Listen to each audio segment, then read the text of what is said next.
Kiedy pracowałem nad antologią polskiego reportażu XX wieku, taką trzytomową, która wyszła 10 lat temu, natknąłem się na wstrząsające reportaże żydowskiego reportera Pereca Opoczyńskiego, który w getcie był listonoszem. I wchodząc do poszczególnych domów, mieszkań, widział rzeczy, które zapisywał.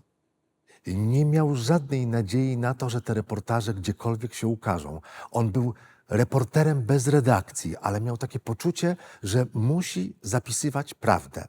Oczywiście odkryliśmy, no nie ja osobiście, ale odkryto te reportaże po wojnie w archiwum Ringelbluma, chyba w jednej z tych baniek schowanych w piwnicy. I siła tego świadectwa okazała się niesamowita. Ja do dzisiaj, jak wspomnę, to no, czuję to wręcz fizycznie, to, co się działo ze mną po tej lekturze. I jako reporter uważam, że w tych czasach fake newsów, w czasach chaosu informacyjnego bardzo ważne są prawdziwe świadectwa. Bardzo ważny jest zapis czyjejś pamięci.